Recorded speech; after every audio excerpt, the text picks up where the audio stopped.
had a hand in this slave trade. The Portuguese, Dutch, Spanish, French, British, Jews, the U.S., Muslims, Christians, both Protestant and Catholics, Italians, Danes, Swedes, Russians, and even all 5 of the so-called civilized American Indian tribes.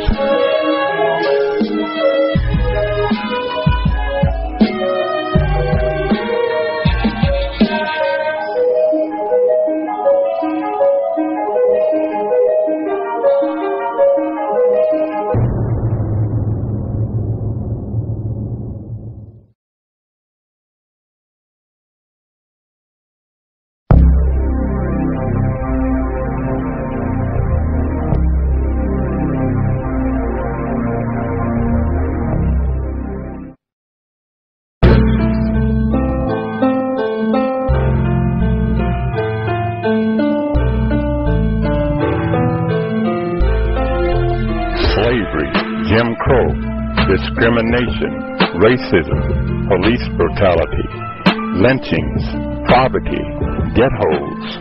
Slavery and oppression plays a big role in the curses that were put upon us for our disobedience to Yah Almighty. Deuteronomy chapter 28, verses 16. Cursed shalt thou be in the city, and cursed shalt thou be in the field.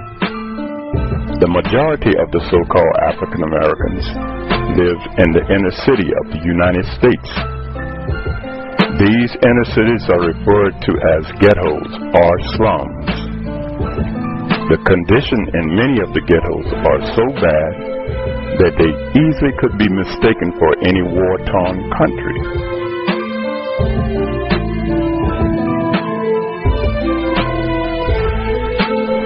Drugs, gangs, and poverty dominate the landscape of the major cities in the United States. The Hebrew side of town is always the worst part of the city. Whether in the country or the city, the curses are sure to follow.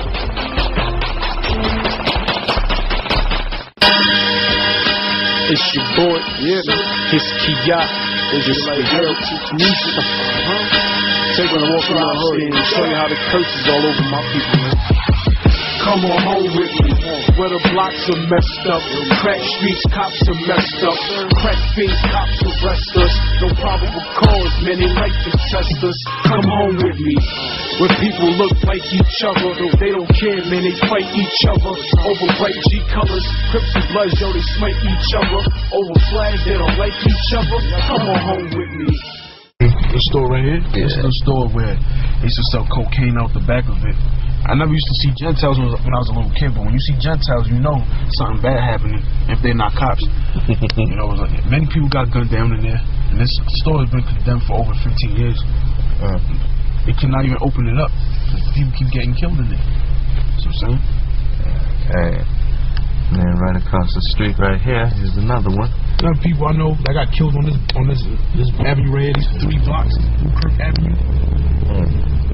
Last night was violent all over the city. 20 people were shot in just 12 hours, and at least 3 people are dead. 3 teenagers were shot near 70th and Wood. One of the teens is in critical condition at this hour. The conditions of the other 2 still not known.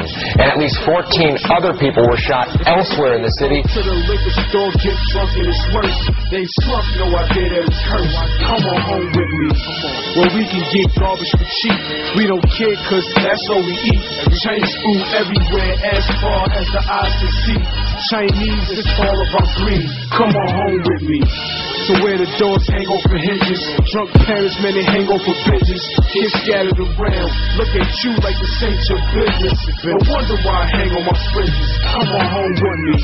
When Sean Bell got killed. And how long have you been living here in New York?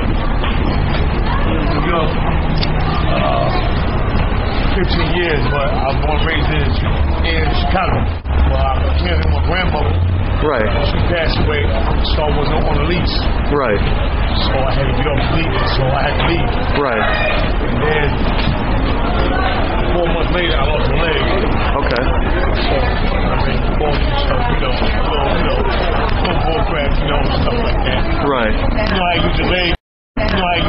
your people treat you differently. Right. Things like that, especially when you got a whole lot of family here. Okay. All my family is from Chi-Town and from Savannah, Georgia. Savannah, Georgia. Yeah. Man, so why wouldn't you go back to the city? Not saying that things will be better, but you just my people. Yeah, I lost my leg. They don't want to put up. Okay, I get you. I can't go there if they don't want me there. Okay. You ever? How you feel like you ain't wanted, so. Oh yeah, definitely. You ever and speaking of that, do you ever get harassed by like the police around here? All the time. All the time? All the time. Well, what do they say when you tell them that you ain't got nowhere to go? Ain't they business.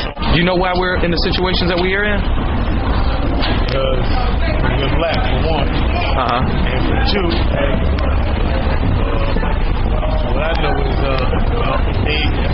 they made it like that. Just stay together, man. Have love. For the people. If something like this happens, don't change, brother. You know?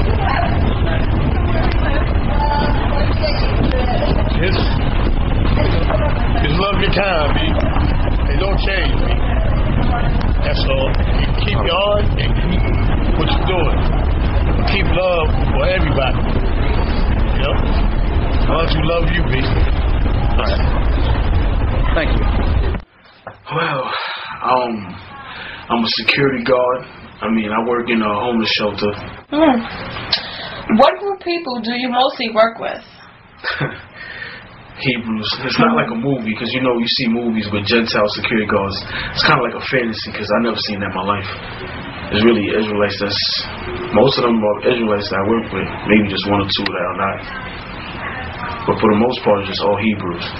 So-called blacks, you know, so-called Latinos, like Puerto Ricans, Dominicans.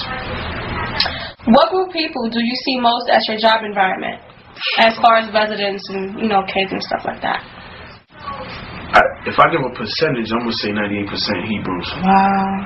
98%. It's a family shelter that I work in. And there's a whole bunch of little kids there too, so that's what really gets me. Like, little kids having to go out their room just to go to a bathroom, along with a whole bunch of grown men and women. You know, that's just not a place for a child to be. And speaking of that, can you describe some of the conditions at this homeless shelter? Because I know you showed me pictures. It's ridiculous, their conditions there. Oh man, like the conditions in that shelter is pure. It's just like ridiculous, man. Like, I've seen roaches, rats. I mean, there are many times where I would just be standing somewhere and a roach would crawl on me. I'm like, out of nowhere, you know. I've seen feces in the bathroom, like not in the toilets, but like in showers. You see stuff like that, you know, like old rotten foods. You see like tampons and stuff like that just laying around. You know, just like garbage cans being like filthy, piling up to the top. You know, the custodians or whatever you want to call them, the cleaners, they don't do their job. Half of the time they sleep throughout the whole night. You know, they may pick up a couple of things here and there, but for the most part, that place is filthy. Like, the floors are never swept. They don't mop the floor unless some important city agency or somebody important from the city comes and checks out the place. And then even that, they only clean the first floor when people enter, but they never go upstairs. There was one time, this female, it was in the summer. She came with her little son. Her son was like about a year or two old, and they gave her a room. And I remember it clear as day. She came and asked me. She said, "Come here, let me show you something." So I went to her room and looked, and I stood outside the door and I seen that the doors were boarded up with wood, and it was in the middle of summer, and there was no fan in the room. And she asked me to ask someone for a fan. And when I asked somebody for a fan, they said she has to wait until tomorrow. Wow. And I'm like, but her son has asthma though. So saying like they treat our people like they're dogs. I mean, how do you board up a window with wood and you give that room to somebody that just came in with a new like a little child? You know, that's what really gets me. Tell my sweet baby.